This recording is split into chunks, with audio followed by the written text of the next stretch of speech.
guys, and welcome back to my channel. So today, as promised, we're going to be talking about shadow and bone. I know I'm so late for the party, but I applied this principle as the way I did my final year project. Better late than never. I recorded this video later than I expected because I suck at timing, and I am also late for the hype because I did not know it was good in the first place. And I knew it was popular, and I've heard of it through word of mouth and from my local bookstore. And I was only introduced to Degree Shovers when I wasn't really interested in YA at that time. It was the Folk of the Air trilogy that got me into YA again, so here we are. Weeks after Netflix started premiering the show, I began to get recommendations on my YouTube feed. At first I ignored it, but once I saw Ben Barnes on that poster, I was like, say no more. I gotta do it.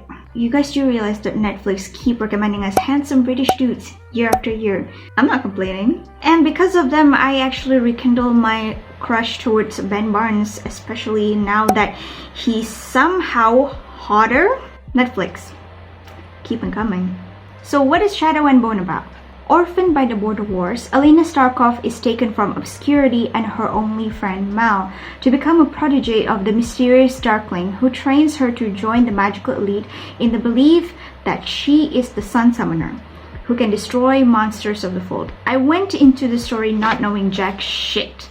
I did not read the synopsis, I just simply went straight into the books and I was hooked. I haven't read the rest of the trilogy because I want to do this video first. I also kind of regretted that decision because Netflix sort of spoiled some stuff for me, unfortunately, because I have no idea that the Six of Crows was a part of the same universe. Like I said, I did not go to Goodreads, I did not read the synopsis, I just went into it straight, completely blind. So yeah, I was a bit confused, like, who's Kaz? Who's Inej? Why are they so cool? And why am I the one that had no idea who they are? I'm like, so obviously I won't be touching anything regarding the crows, so I'm going to save that for a specific video for them. And I'll be talking about the books based on the three main characters, which we have Alina, the Darkling, and Mal. I'm also going to make a lot of comparison to the show a lot because I think that it is definitely worth talking about. So the book starts with Mal and Alina in the orphanage as like a prologue,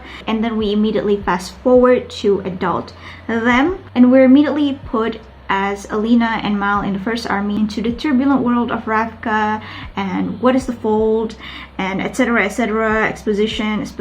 The exposition was definitely quick and snappy.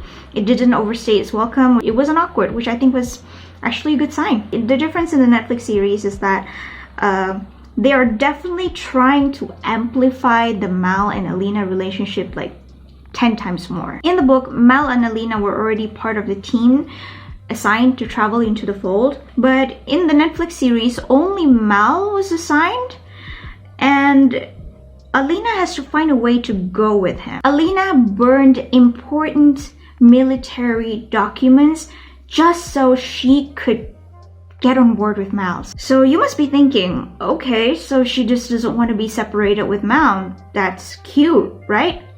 It's not cute. Since the book only shows Alina's POV, since it's from first person, except for the prologue and epilogue, it wasn't really clear to us whether Mal had secret feelings for her or not. Well, the sequence in the Netflix series definitely amps their relationship, but it gives me a really bad impression on Alina because she not only endangers herself, but she unintentionally endangers the lives of the rest of her team.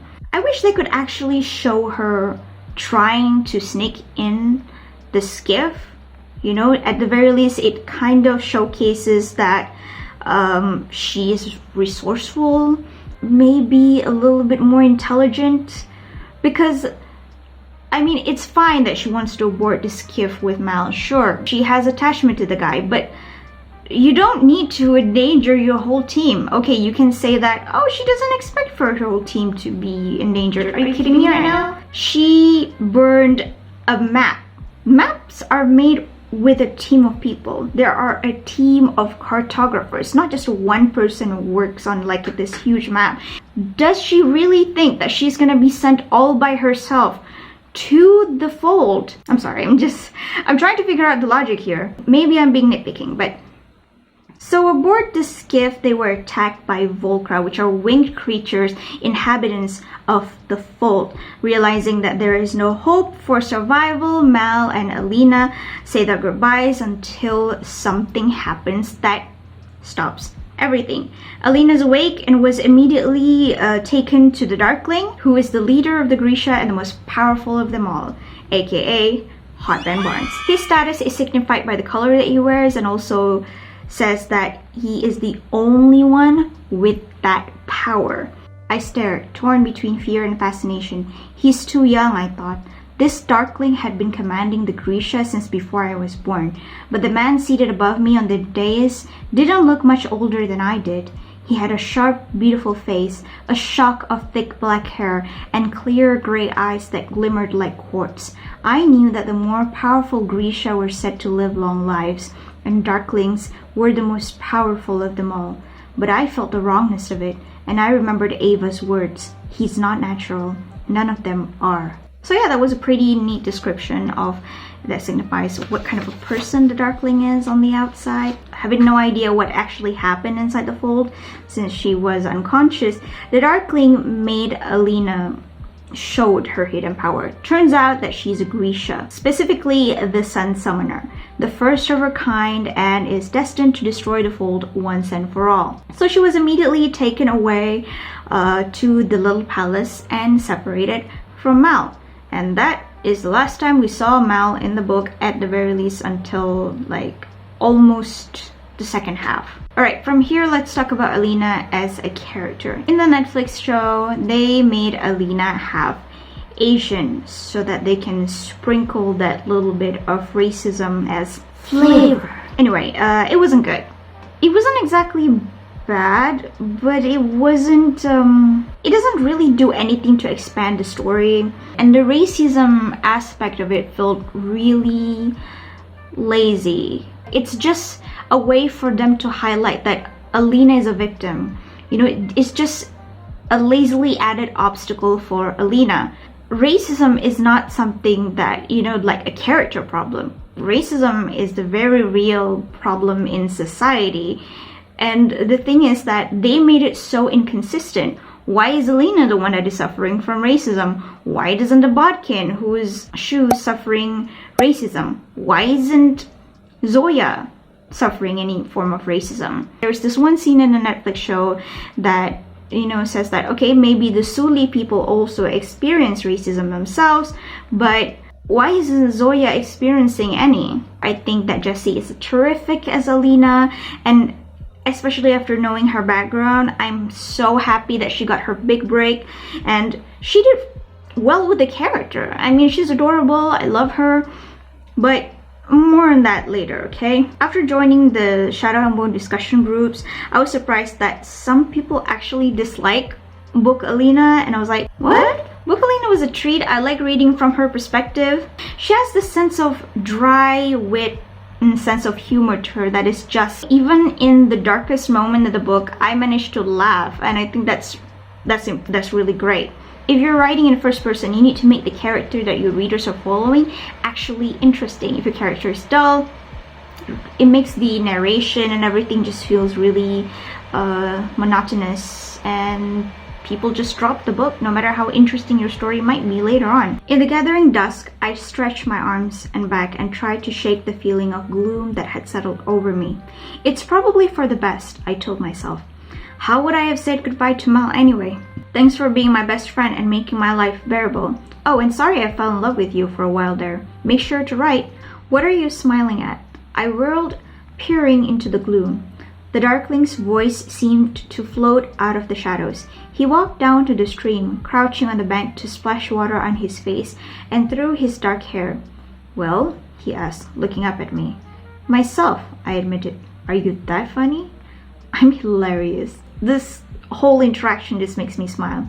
So Alina in the series is charming too, but in a different way. And I like that Jessie gave the character her own personal touch without losing its charm. Since they really want to hammer Melina as endgame, they make sure that Alina was more emotional about the separation and her situation, which is, well, in a way, actually realistic. It seems that the book actually allows for more exploration about the world, which is great and all. I mean, after all, this is the first in the series, and this is Leigh Bardugo's introduction to the Grishaverse. Now I got the feeling that the series does not really explore more on the world because they expect people to actually already read it. My deduction is that they just simply don't really have the budget yet. So maybe hopefully we get more world building on the second season. I'd say that in a way it kind of makes sense because Alina did not have that Harry Potter moment, you know, where Harry just entered Hogwarts and he's like excited about exploring everything. But remember, Alina and Harry are two different characters. Number one is that Alina is an adult with a real job and time and exposure to form attachments and her own life, even though it's not really a comfortable life, but it's life regardless. While Harry is a boy with no friends, living under her aunt's stairs, basically abused. Why would he miss home when he had this magical world to explore? New friends. As Alina said, in Karamzin, I'd slept in an old portrait hall that had been converted into a dormitory, surrounded by countless other girls. In the army, I'd slept in the barracks or tents with the other surveyors. My new room felt huge and empty. In the silence, all the events of the day rushed in on me, and tears pricked my eyes. Maybe I would wake tomorrow and find that it had all been a dream, that Alexei was still alive and Mal was unhurt, that no one had tried to kill me, that I'd never met the king and queen, or seen the apparat, or felt the darkling's hand on the nape of my neck. Maybe I would wake to smell the campfires burning, safe in my own clothes, on my little cot, and I could tell Mal all about the strange and terrifying but very beautiful dream. I rubbed my thumb over the scar in my palm and heard Mal's voice saying, "We'll be okay, Alina. We always are." "I hope so, Mal," I whispered into my pillow and let my tears carry me to sleep. You see, even though that her life that she had in the first army wasn't all luxury, but she had friends, she had Mal, she had real connections with real people. All of those things were ripped from her the moment her powers were exposed. So it's only fair that, she felt homesick. Her entering this world is not just about discovering new things and adventure, but more on having her beliefs challenged. There's this line from the series that intrigued me. Remind me if I'm wrong, maybe I missed this line in the book, but I don't think so. I think this line was added specifically for the show. So for the sake of copyright, I'm going to just narrate it for you.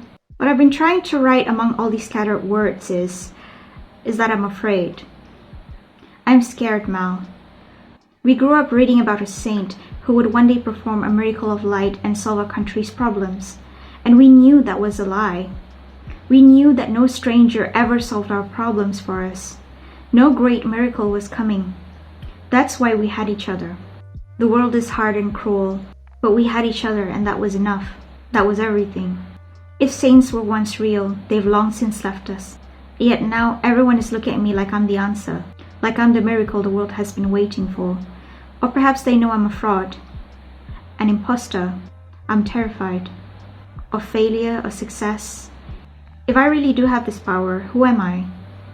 I would be everything we mocked and dismissed, a stranger to myself and to you, which is in contrast to Alina from the book that was really trying to be snarky. Dear Mal, I haven't heard from you, so I assume you've met and married Volkra and that you're living comfortably on the Shadowfold, where you have neither light nor paper with which to write. Or possibly your new bride ate both your hands.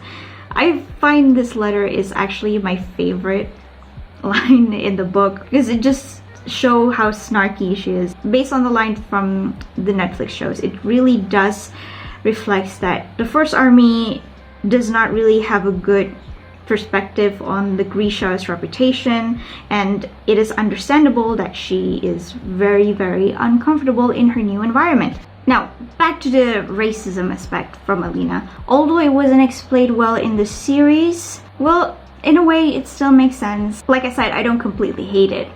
In the book, Alina was offered the black kefta just like the Darkling to signify their status. Genya drew a startled breath. I looked at her stunned face and then at the Darkling, who was already turning to go. "Wait!" I called before I could stop myself.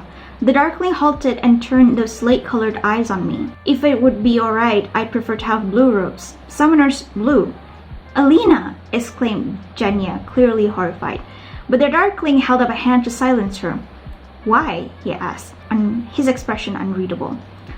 "I already felt like I don't belong here. I think it might be easier if I weren't singled out. Are you so anxious to be like everyone else?" My chin lifted. He clearly didn't approve, but I wasn't going to back down. I just don't want to be more conspicuous than I already am. So she refused the black kefta because she was self-conscious about her ability and her looks, because as described, Grishas are beautiful and she doesn't feel that way. In fact, it is actually one of her beliefs that is being challenged, because when she sees the character Genya. So Genya is one of the characters that is described as beautiful. In fact, I think she's actually the character that is described as the most beautiful in all of the other characters. Either Genya or Zoya, but I think, yeah, definitely one of those two. She is a Grisha of lower rank. She's basically a serf. There are moments in the books that alludes to her true feelings about beauty. She wants to feel beautiful as well, and there's no shame in that. She thinks that because of not just her lack of beauty, and also the fact that she's basically just started to actually become a true Grisha, she thinks that it's best that, she blend with the other normal Grisha in a blue kefta. But then the show wants to use her race as an excuse to why she prefers the blue kefta. But again, like I mentioned, they don't really do anything else with her racism issue. The decision to make her half Asian still feels half-hearted, and they just simply do that to cater to Asian demographics, especially with the recent tragedy.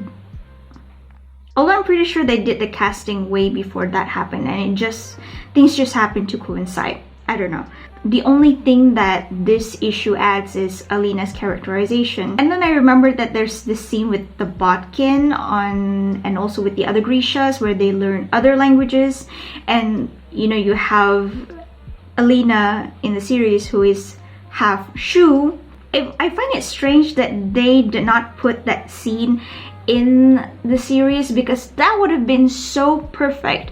Even if they did not manage to do anything else with the racism aspect, if they put that, at the very least it would have been something. I mean, like, come on Netflix, please do season 2 a little bit better.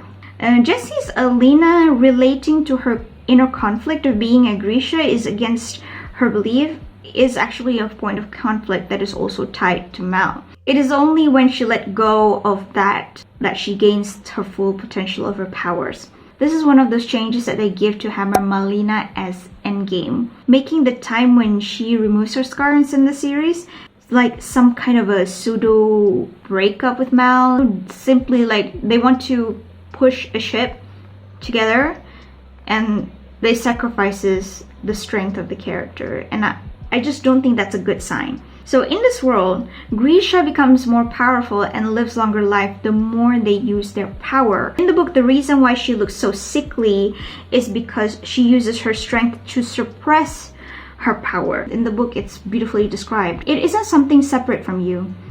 It isn't an animal that shies away from you or chooses whether or not to come when you call it. Do you ask your heart to beat or your lungs to breathe? Your power serves you because that is its purpose, because it cannot help but serve you. Sometimes I feel like there was a shadow in Bagar's word, a second meaning she wanted me to understand, but the work I was doing was hard enough without guessing at the secrets of a bitter old woman. All of her life, she has been forcing her inner strength to suppress her true nature. So that's what makes her look sickly and weaker. It is only when she started to just embrace her true self that she becomes stronger. And I guess it's an allegory for like, embrace your true beauty, so that you can be happier and move on with your life. And I think that's really beautiful. Even if it's not an allegory, it's a beautiful regardless, and that's how I choose to see it. I think that is all that I have on Alina, so let's move on to everyone's favorite, everyone's hottest villains of the year, the Darkling. It's gonna be a long night.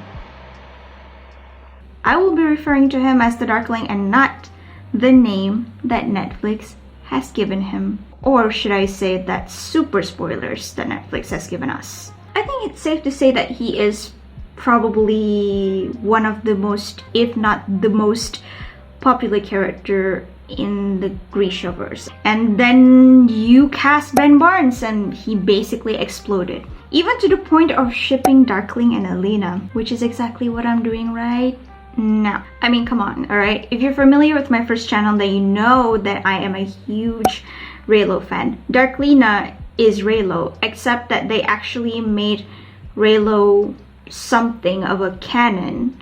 Light and dark.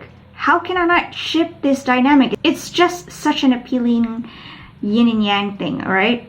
But in here you have Darklina, and well, it's not exactly endgame, but the ship sails anyway, at the very least in our hearts. After the second reading, I definitely see the manipulative side of him, which is fine considering he is a villain after all, and people still have issues with him being manipulative when he's a villain, and people have issues when he has fans, even though fans already know that he's the villain. People like, why do you like the Darkling? Dude, we like him, get over it. Just let people be happy, goddammit. But it's the charisma that the character carries, even before Ben Barnes' portrayal, with the small moments like his quote-unquote vulnerability, like the part with Bagra. You can see the young boy in him is still there. Well, she is his mother after all. Even in the short story, The Demon in the Woods, and the Tailor shows his pull towards people, or you can say his charisma. Okay, there's this one scene that caught my attention. So in the books, the Darkling informed Alina that she will be having an amplifier from the Woodsv stag. If Woodsv stag can be taken, its antlers can be made into an amplifier. He reached out and tapped my collarbone. Even that brief contact was enough to send a jolt of surety through me. A necklace? I asked, trying to picture it, still feeling the tap of his fingers at the base of my throat. He nodded. The most powerful amplifier I've ever known. I just noticed how he did not even say, yes, it's gonna be a necklace. That's some great subtlety right there. What was I supposed to say? I didn't really have a choice. If the Darkling wanted me to be patient, I would have to be patient. Okay, I said finally, but hurry it up. He laughed again, and I felt a pleased flush creep up my cheeks. Then his expression became serious. I've been waiting a long time for you, Alina, he said. You and I are going to change the world. I laughed nervously. I'm not the world-changing type. Just wait, he said softly. And when he looked at me with those gray quartz eyes, my heart gave a little thump. I thought he was going to say something more, but abruptly he stepped back, a troubled look on his face. Good luck with your lessons, he said. He gave me a short bow and turned on his heel to walk up the path to the lakeshore, which is the reason I want to give this a second read. I noticed all those small things. This scene played out, well, differently in Netflix, of course. This scene sort of shown that that's a red flag over there. That collarbone moment was actually kind of his manipulative side. I cannot help but also notice some moments of vulnerability. At the very least, what I think is his actual vulnerability. I mean, in the Netflix, you can see that I think he's actually vulnerable. Is it Ben's portrayal? Is it like a new direction that they're taking the character? Which I hope so. I don't know. Why would you care what I think? He looked genuinely baffled. I don't know, he said, but I do. And then he kissed me. It happened so suddenly that I barely had time to react. One moment I was staring into his slate-colored eyes, and the next his lips were pressed to mine. I felt that familiar sense of surety melt through me as my body sang with sudden heat, and my heart jumped into a skittery dance. Then, just as suddenly, he stepped back. He looked as surprised as I felt. Also, I just love in this scene how they illustrate that Alina is falling into the Darkling's game. Then the memory of the Darkling's kiss blew through me and rattled my concentration, scattering my thoughts and making my heart swoop and dive like a bird borne aloft by uncertain currents.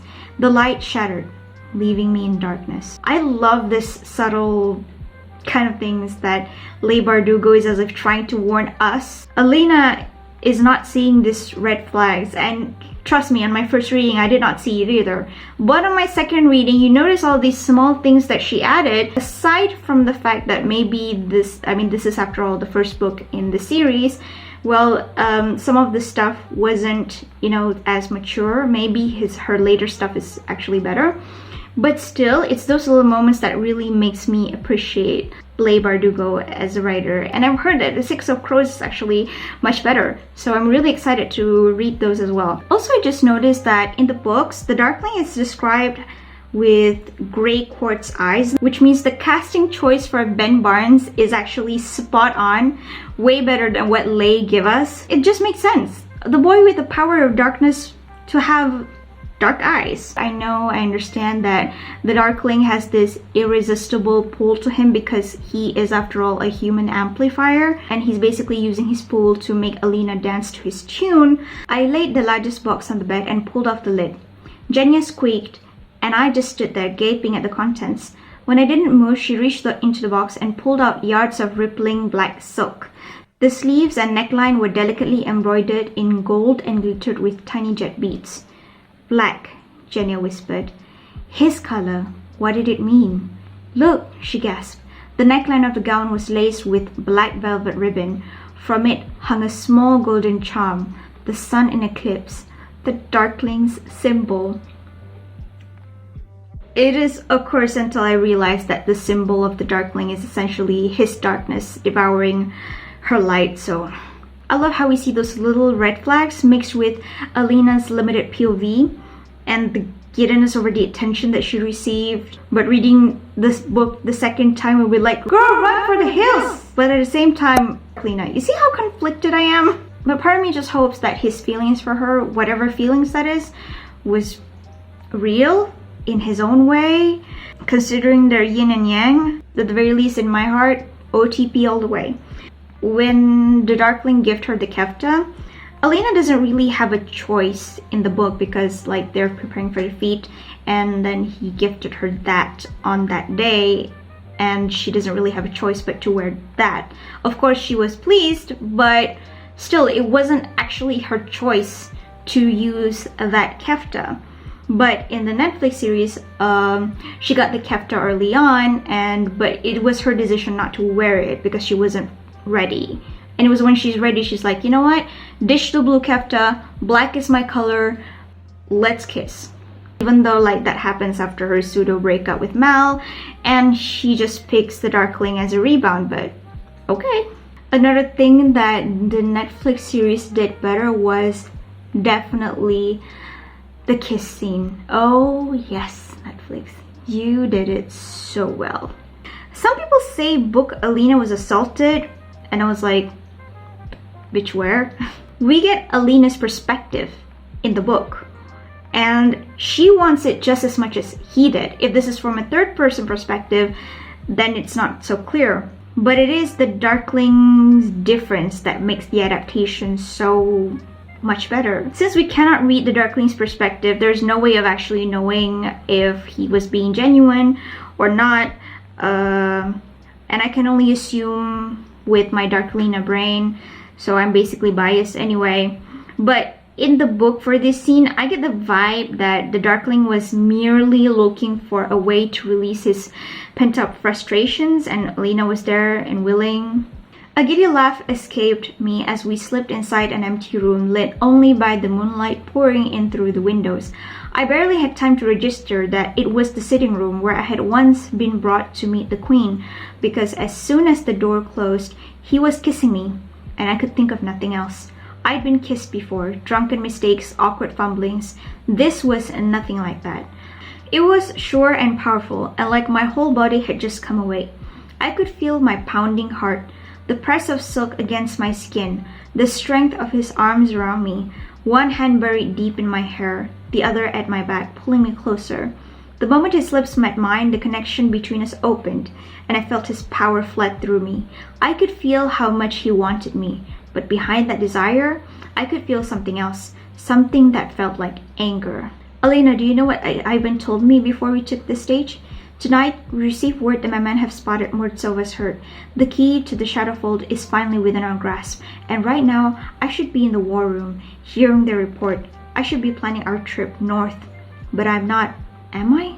My mind had shut down, given itself over to the pleasure coursing through me and the anticipation of where his kiss next would land. Am I? He repeated, and he nipped at my neck. I gasped and shook my head, unable to think. He had me pushed up against the door now, his hips hard against mine. The problem with wanting, he whispered, his mouth trailing along my jaw until it hovered over my lips, is that it makes us weak. And then at last, when I thought I couldn't bear it any longer, he brought his mouth down to mine. His kiss was harder this time, laced with the anger I could feel lingering inside him. I didn't care. I didn't care that he'd ignore me, or that he confused me, or about any of Jenny's vague warnings. He'd found the stag. He'd been right about me. He'd been right about everything. I suspect that just as much as Alina feels the pull to him, he also feels the pull to her, considering the nature of their powers. Anyway, the Darkling has a good backstory reformed in the other books. Hopefully, but what I got in The Demon in the Woods was quite damning. For The Demons in the Wood, it was a short story. The Darkling and Bagra found asylum with the village of Grisha. And this was like hundreds of years ago when Grisha was still hunted and the Darkling was still a child. This event led to Darkling gain motivation, and I must say I can't blame him. I kind of get it. Life really sucks when you're constantly on the run because of who you are, and you have to face greed from the people who are just like you because of what you are. Netflix The Darkling definitely feels like he has a redemption arc. But he's still definitely a jerk as written in this page. The fold was alight, as bright as noon, as if its impenetrable darkness had never been. I saw a long reach of blanched sand, hulks of what looked like shipwrecks dotting the dead landscape, and above it all, a teeming flock of Volcra. They screamed in terror, their writhing grey bodies gruesome in the bright sunlight. This is the truth of him, I thought as I squinted in the dazzling light. Like calls to like, this was his soul made flesh. The truth of him laid bare in the blazing sun, shorn of mystery and shadow. This was the truth behind the handsome face and the miraculous powers, the truth that was the dead and empty space between the stars, a wasteland peopled by frightened monsters. Although I must say that there's one thing that they chose to remove from the book, because it seems like the book Darkling may be a little bit jealous of Alina. Of course you had a choice, and you chose to turn your back on your country, on everything that you are. That isn't fair. Fairness, he laughed. Still she talks of fairness. What does fairness have to do with any of this? The people curse my name and pray for you, but you're the one who was ready to abandon them. I'm the one who will give them power over their enemies. I'm the one who will free them from the tyranny of the king and give them your tyranny in return. Someone has to lead, Alina. Someone has to end this. Believe me, I wish there was no other way. At the end of the day, of course, the Darkling is a villain, but yet I can't help but sympathize with him. And in comparison to the Netflix, it shows here that the Darkling definitely has a pretty strong influence over his people. A cheer went up from the crowd. I saw a few soldiers muttering to each other. Even some of the Grisha looked unnerved, but most of their faces were eager, triumphant, shining.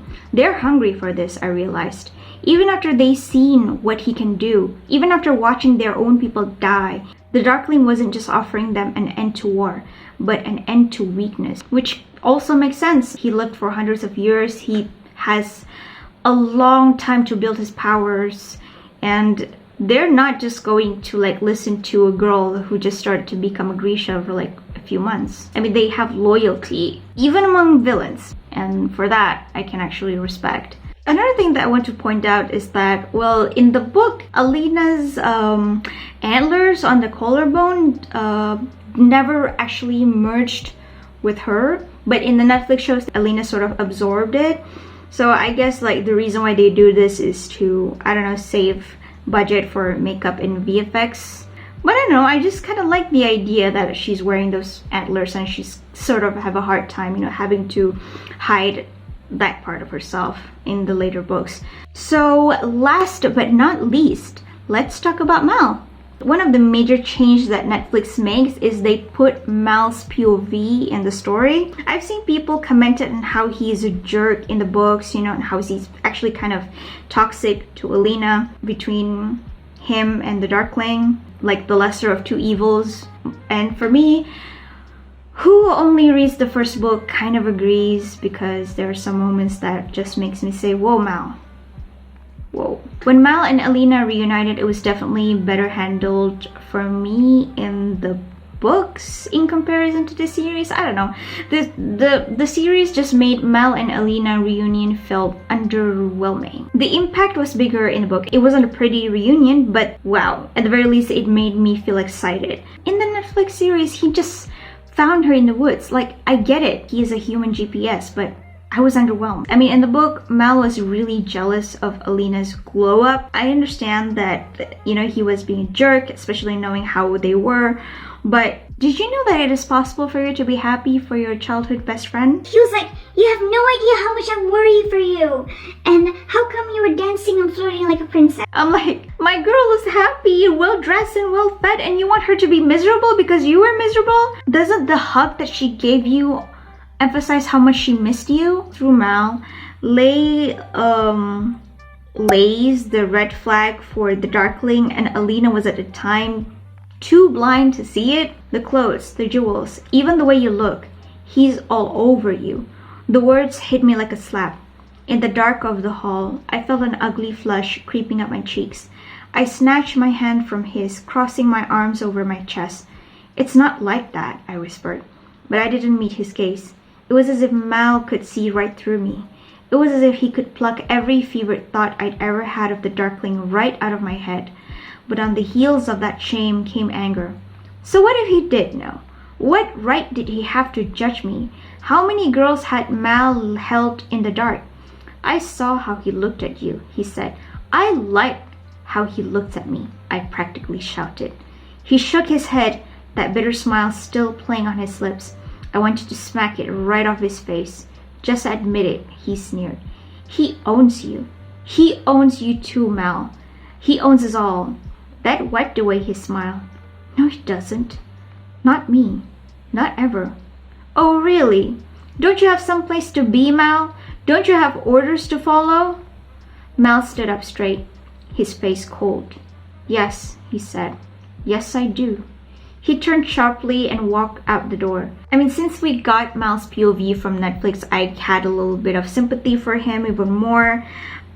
We can see that their relationship is not exactly one-sided, even from the first episode. It's kind of a will they, won't they kind of thing. Mal is more understanding in the beginning. I mean, sure, he becomes more understanding later in the books as well, but I just like him way better in Netflix. The way their journey was edited together, like parallels, make the relationship more real and felt mutual. They even had a really beautiful scene in the book that made me go like, aw, I missed you every hour. And you know what the worst part was?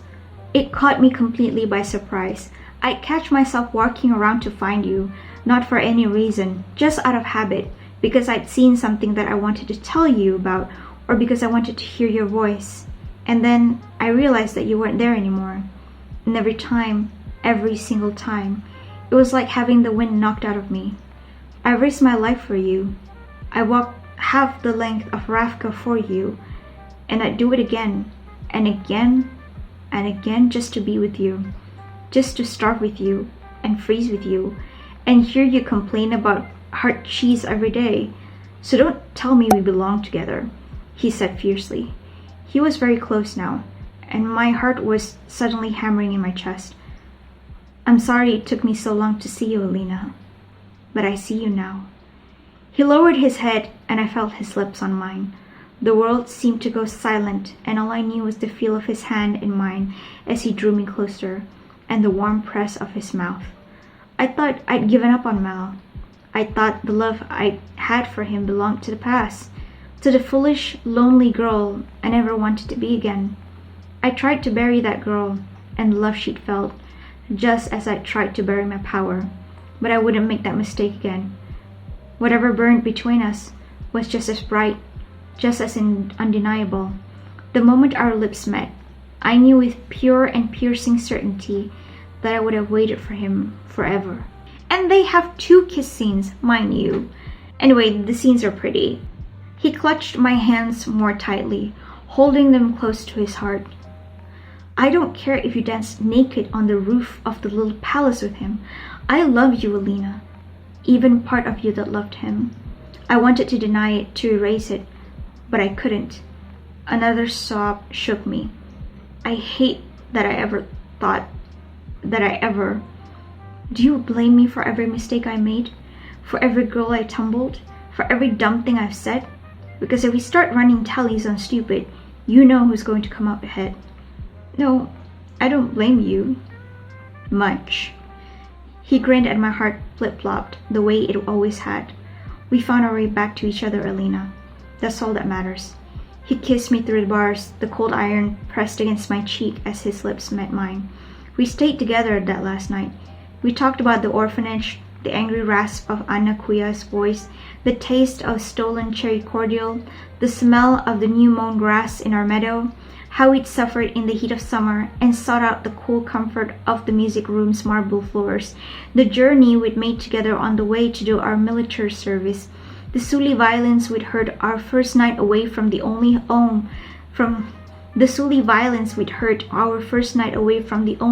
either of us could remember. I told him the story of the day I'd been mending pottery with one of the maids in the kitchen at Karamzin, waiting for him to return from one of the hunting trips that had taken him from home more and more frequently. I'd been 15, standing at the corner, vainly trying to glue together the jagged pieces of a blue cup. When I saw him crossing the fields, I ran to the doorway and waved. He caught sight of me and broke into a jog. I had crossed the yard to him slowly, watching him draw closer, baffled by the way my heart was skittering around in my chest. Then he picked me up and spun me in a circle. I clung to him, breathing in his sweet, familiar smell, shocked by how much I'd miss him. Dimly, I'd been aware that I still had a shard of blue cup in my hand, and it was digging into my palm. But I didn't want to let go. When he finally set me down and ambled off to the kitchen to find his lunch, I had stood there, my palm dripping blood, my head still spinning, knowing that everything had changed. Anna Kuya had scolded me for getting blood on the clean kitchen floor. She'd bandaged my hand and told me it would heal, but I knew it would just go on hurting. Although the story of Alina's scar is, for me, better in the adaptation, but I like the beauty of this flashback. I remember the poem that I heard. I don't remember what poem it is. So it basically goes in the line of, if you have to choose someone to walk in the rain with you or for someone to offer you an umbrella, which one do you choose? You chose the person to walk in the rains with you, because basically that person is willing to go through hardship with you. But a person who gives you an umbrella, sure, can give you the solution to your problem, but not necessarily be like there to stand with you through thick and thin. I think in a way that's a perfect way to sum up the Darkling and Mal. So as a conclusion, I find that the Netflix changes from the books, a lot of them are really pleasant ones, but I think they really need to revisit that racism issue. With this video over, I am so excited to check out the other books as well. Also, the Six of Crows duology and also the King of Scars duology. I've heard nothing but great things about those, and maybe the videos on them will come your way. Thank you so much for watching this long ass video. Please consider to like, share, and subscribe because I have more content coming your way, and I'll see you in the next video. Bye.